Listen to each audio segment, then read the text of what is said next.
Project, let's give it up for Team Grapple.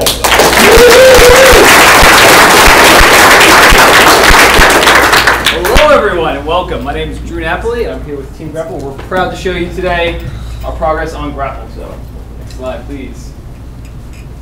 So Grapple, we really wanted to give the player a unique sense of locomotion, and that was through the use of the Grapple. We wanted players to no longer look at an open world as just a series of paths and roads that they're forced to go down, but really wanted to open it up so that they could choose their path of how they wanted to leap over buildings and traverse this environment to get to various objectives.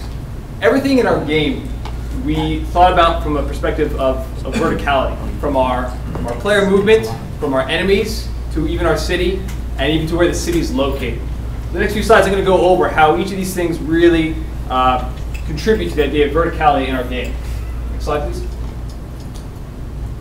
So Amina is our main character, and she travels about the environment with her grappling hook.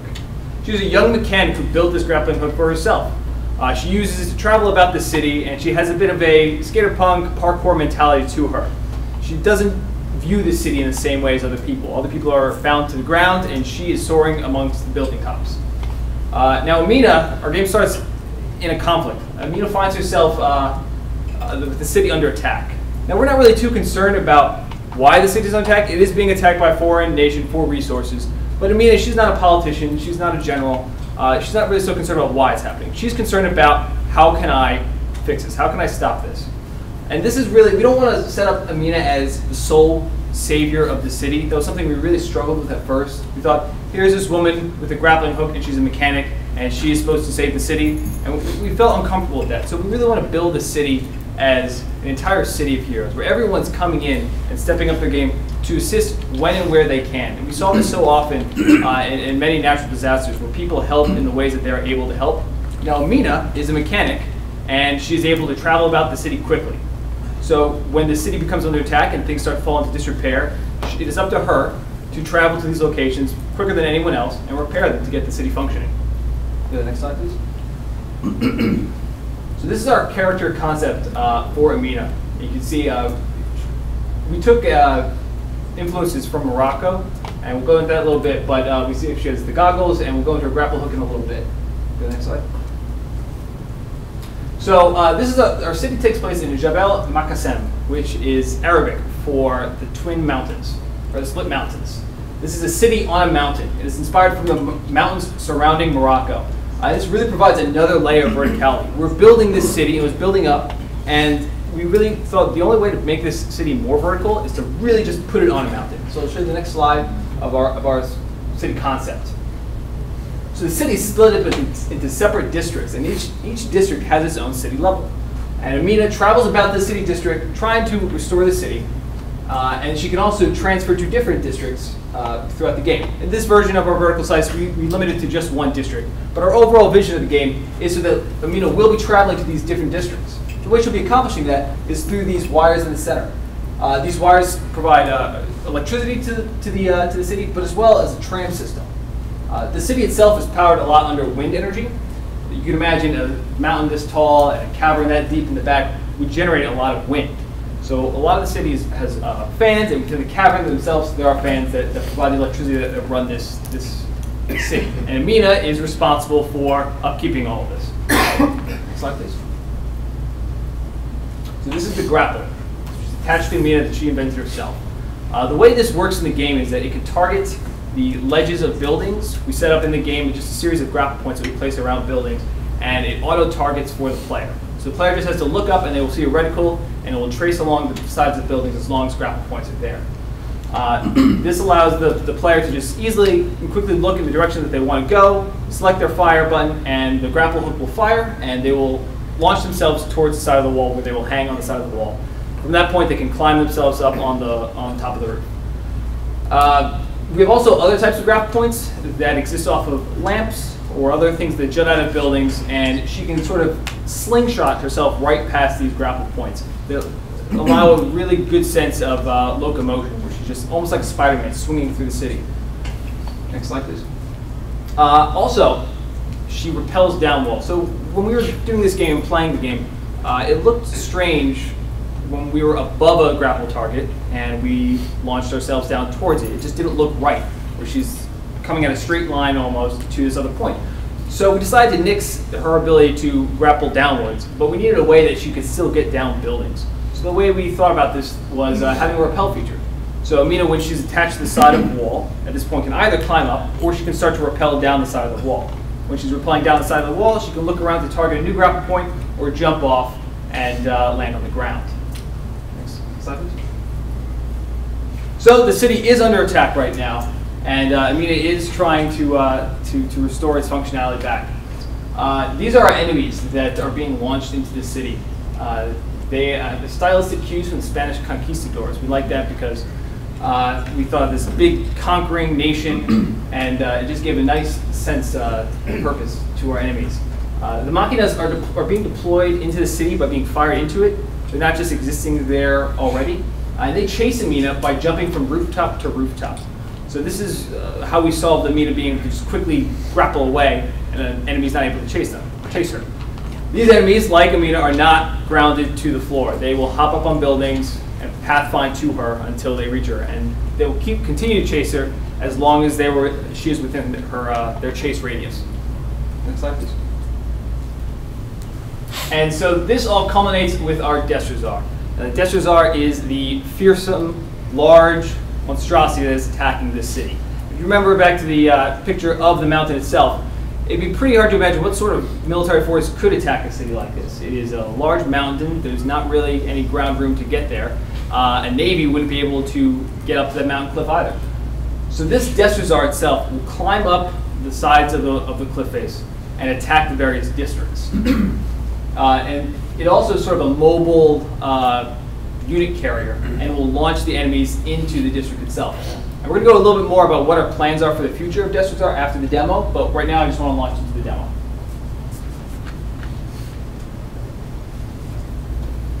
So at the beginning of the demo, what you're going to see is the city is under attack, and Amina is trying to get to the power generator in the city.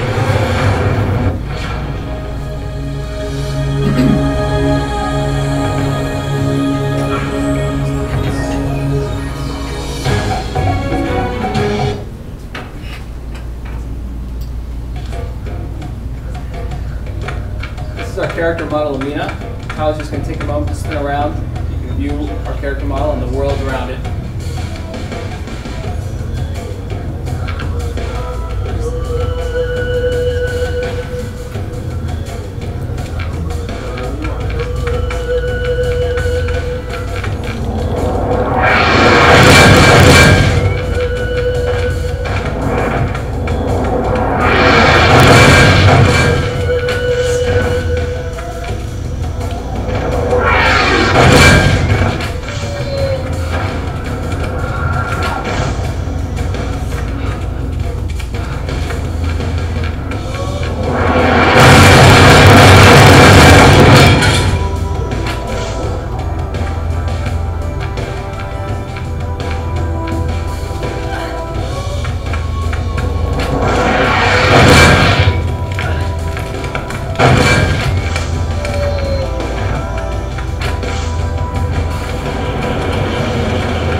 so now I'm going to talk a little bit about what we envision for the future of Grapple. Can you go to the next slide right now?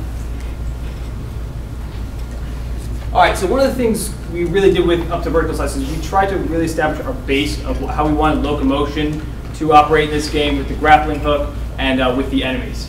But the next step we really want to tackle is city management. So Amina is trying to save the city by bringing its city defenses up online any way that she can. So we want to have a system in place where enemies are attacking the city, they're destroying things, and each district sort of offers its own little perks in the fight against the Destrazar and its enemies.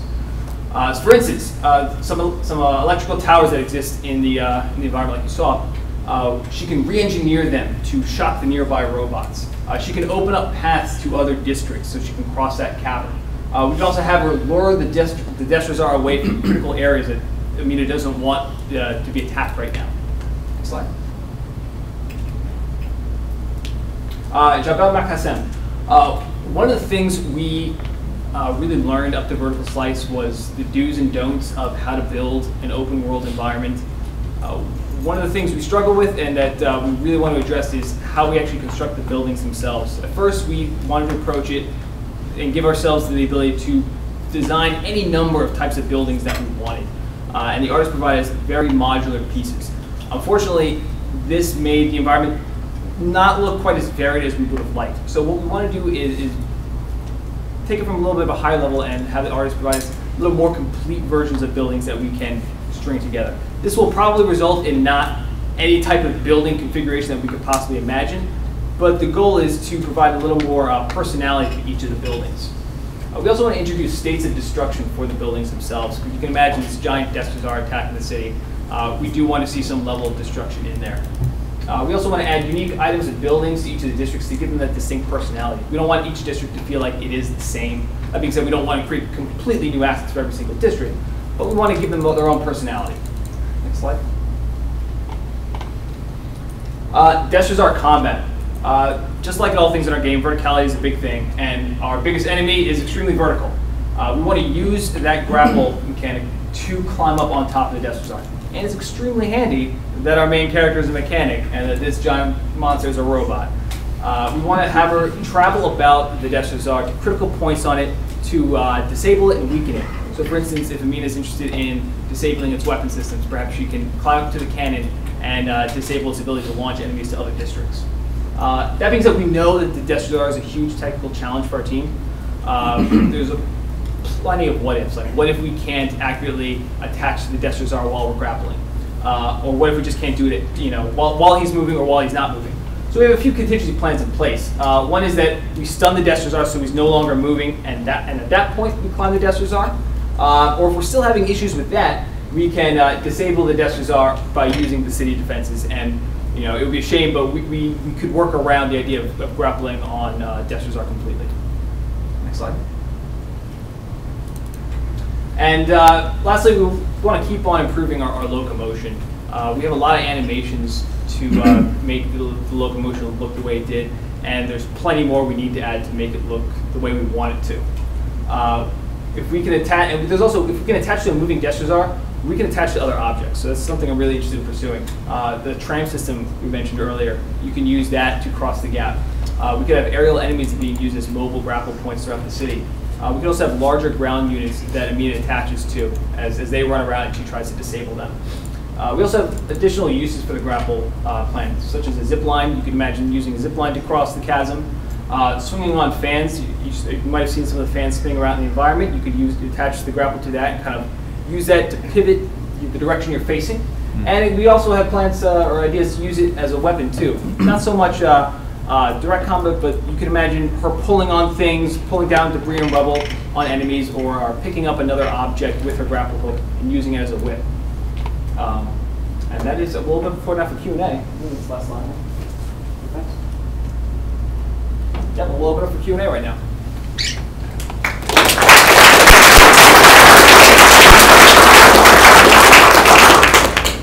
Rick. So, kind of alluded to a combat system of sorts. It feels like it's all very indirect. All those little minions, those Destrazars, are going to be coming after you. So I want to make sure I understand very clearly what you intend to do. Sure. So it's not all going to just be constantly running away from those guys. Other than No. pulling buildings down on top of them, what else are you thinking? So one of the analogies I used earlier, which Rick didn't like, but I'll use it again for the sake of everyone else, was Pac-Man. Pac-Man was I still don't like it. It's fine. I'll use it. Other people did. Pac-Man is a game it's very much about navigation. It's about locomotion. It's about movement. It's about evasion. But there are certain points in Pac-Man, such as the power pellet, where you get it and the tables are turned. And now all of a sudden you are the pursuer, or you are the pursuer. We can imagine such a situation in Grapple. So you're evading these enemies, you're being chased by them, and you can have these Tesla towers that you saw, and she can charge up her grapple hook on it. Now all of a sudden, when these enemies are coming at her, she can turn and look at them, shoot her grapple hook at it, and it sends an electrical charge that disables that machina and any nearby machinas around her. Finding little things like that to try and still play up the idea that she needs to run to get ahead, but still finding a way to turn the tables on enemies. So first off, the game looks really neat. Love the art, love the city, and all that. It feels like though there's a lot of, you guys got a really big scope with what you've got. You've got combat, you've got city design, you've got multiple districts, you've got a boss fight, you've got just a lot going on. If you had to reprioritize and like say there was one thing that you wouldn't do, like to make it in the next couple months, what would you take out? Well, we definitely scaled down probably the combat. I mean, we gave that one brief example right there, and I think we can keep it to one or two things to really make that feel special. We can remove a district. I mean, there's nothing set in stone that says we have to have, X amount of districts. That being said, districts, we noticed once we do get the pieces in there and the buildings assembled, it doesn't take, it takes time and effort, but it doesn't take forever to assemble that entire district. And with more modular pieces, we believe that we can quickly accomplish that. Also, the Death combat, that is something that will probably have to be scaled back the most. It is exciting to climb on the back of the Death but there's a lot of technical challenges and hurdles and design things that affect that. And so if there's any place that to parse away at things, I would imagine it would be the Death combat. And he looks really neat. If I could throw out a compliment there, like when you hand over and he was over there climbing up, it was awesome. I was like, that's cool. Yeah. Hey. Looks really cool. I noticed that I think I only saw level streaming problems like once or twice, so good job on that because that's really tough. And the frame rate didn't look too terrible when you guys were grappling everywhere. But your color palette was very red everywhere, and I didn't really have a good sense of direction on where you should be going. And I think you guys have a pretty good opportunity to look at something like Mirror's Edge, where they use color to navigate you really well. Like I noticed that your main character, she's got blue on her, right, from the grappling tool. If you throw like blue flags everywhere where you're supposed to go, I think that could help you guys a lot as far as like being able to navigate where you need to go. Yeah, we definitely do need to do a better job at highlighting parts of the city about where the player should go and how they can get there. For instance, we have those lanterns towards the end of the level where you're slingshotting off of them, and we try a little bit to try and make them pop, but they don't pop as much as we want them or the player needs them to be right now. So definitely those things need to be addressed about how we highlight to the player, this is where you should go and this is how you should get there. So you're thinking using lanterns and like I see flags everywhere. Mm-hmm. Okay. Yeah, that could be Yep. cool. You said you're going to have different districts, and I was just curious, what kind of stuff are you going to put in the districts to make them a cool place to go to? Sure. Well, we want to give each district their own little personality, just like a real city. So, for instance, you have a residential district. You can have a commercial district and a factory district. So giving them each their own little twinge about how the building models look, or at least having, at the very least, having one significant landmark in each of the districts to give it that special mark. Because building these buildings is a chore, it is a task. So at least having something that signifies a major difference is something we want to do. And something else going to have, what mechanically is going to be an interest to go to a different district rather than just staying in the area? Sure, yeah. Well, we have Destrazar, and he's going to be moving around the districts to attack them. And we want to have each district provide some sort of tactical advantage to the player.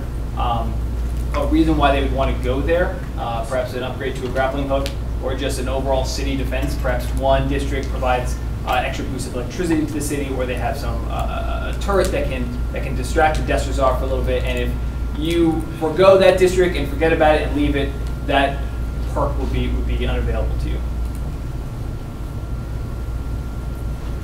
So you have you're just in the entire city. It's all under attack, and you're trying to repair the city and repel the enemies, right? Mm-hmm. So, and it's kind of like an open world. So how do you know when you're actually fixing the city and when you're actually succeeding? Oh, well, we need to show that through animations and through we have great smoke and fire effects, Okay. sparks and particle effects that we can show a certain item in disrepair, and then immediately fix it. I mean, like on a grander scale. Like I see what you're saying. So you know the integrity of each of the districts. We'll have to work that into some sort of UI on the top of the screen that shows the overall integrity of each of the districts. Because you can't see everything. It's not like you can just look on the side of the building like, that city's not doing too well. We do need to highlight those issues to the player. Yeah, I imagine whenever you're in like an open space like that and you're running around, it's kind of hard to know, like what a lot of people were saying, where to go, where your direction is. And if it's open world, it's good to have visual cues to know where to go, but it's probably more important to have kind of an overall sense of where the state of the city is, so you know what regions you need to go to in whatever direction. Agreed. Another question. So this idea of repairing things in the city, is there intended to be a mechanic involved in that, or are you just going to walk up to it and push a button, or can you be more detailed about You're that? talking like some sort of like a specific minigame to it? Or is it just, you're going to walk up to it and push a button and it's repaired? Well, I think we wanted to be a little more than that. So, for instance, you can imagine a situation where those machinas or other enemies are protecting a certain area that you need to go repair. And so now it's a matter of she can't just simply walk up there and push the button or repair the whatever. She has to find a way to lure them out of that situation. So she can kind of grapple through the district, get their attention, start moving away to another area, find one of those electrical towers, disable some of them, escape the other search radius, and then head back to that area. Okay, so there's not intended to be any game mechanic around a specific action. Oh, about like a hacking minigame or something like that, connecting wires? No. Okay.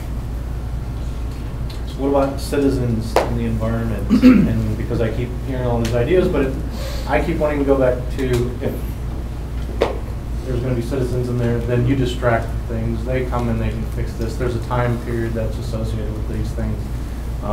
So if you are going to do citizens, what is your plan to get them into the game? To get them to how are you going to make a city worth of citizens for your game? Okay, I see what you're saying. How do we make them all look different and unique? And there's that, and then the animations that they're going to be doing, like everything that's going to be associated with it. Because right now, you're the only person in this giant city, right? Right. Yeah. It does feel very barren and evacuated right now. So we definitely want to have a sense of being the overall panic in the city, and citizens are a great way of accomplishing that. Hey, the city actually is lived in. So one of the ways that we can get these citizens in the game is we use a similar skeletal structure for each single one, and we just have to modify some of the textures. You can imagine giving these characters a lot of clothing layers, so it's not so much we're remodeling a new model each time, but just giving them different items on the existing model that kind of changes things up and spices that up. So what does it do to your scope? That's what I'm more concerned about. Well, it does increase it. But then again, if it came down to the idea of having good gameplay versus having sacrifice gameplay, but for the addition of citizens, we would have to go on the side of making sure that the gameplay is good and come up with a cheap narrative gameplay reason why you don't see any citizens. They're running away. They're locked up in their houses, and they're just staying away from the streets. That large creature was probably good enough reason. Yeah, I know. Like keep being Way back. You mentioned in the very beginning that you didn't want it to seem like she was alone saving the city. Yeah, I mean, that's one of the things we really want to do, but at the end of the day, if it comes to that, you know. I was just building off this. There's just if you do get those in there, we also need to put in another type of character that will be attacking with her and stuff. Yeah, I mean, those are ideas that have definitely floated across the table. Those ideas increase scope, but it's definitely conversations that we've had about that. You know, Yeah. maybe you know, you can imagine a system even off screen that you don't even see them. That if you free a bunch of citizens or somehow you save them while you're in District 1, the citizens from District 2 are now trying to repair the city, or it's not being degraded as quickly. So it's a cheap way we get a little bang for our buck. Very, very back. I noticed there's a lot of swinging going on. I was wondering if there's a limit to how far she can fall. In this version, there isn't a limit of how far she could fall, but you know, we definitely want to say that you can't leap off the side of a building and fall 10 stories and be a-okay.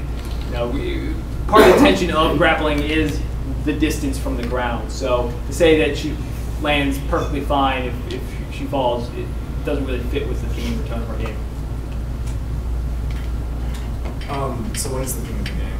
Because to me, at first I thought it was fast-paced, right? And then you talk about repairing the city and all that, and I don't know if those mechanics fit with fast-paced or like you trying to, because to me it looked like you guys could make a really cool like platformer, fast-paced kind of game. And I don't know if, what I'm trying to say is you shouldn't feel like you need to add all these mechanics to your game when I think you can polish something that's really, really cool. Yeah, one of the things I like about games is when they ebb and flow a little bit. That you do have these peaks, but then you do have these lower valleys that make the peaks all the more higher. So I am interested in finding ways to not keep the game on 11 the whole time, and taking a moment to repair something and find it, or clear out a little areas so you can repair something gives us that opportunity. Okay. All right. Cool. Thank you, guys.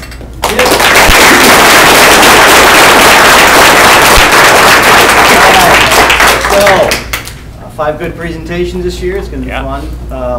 So let's just have one more round of applause for all 5 teams.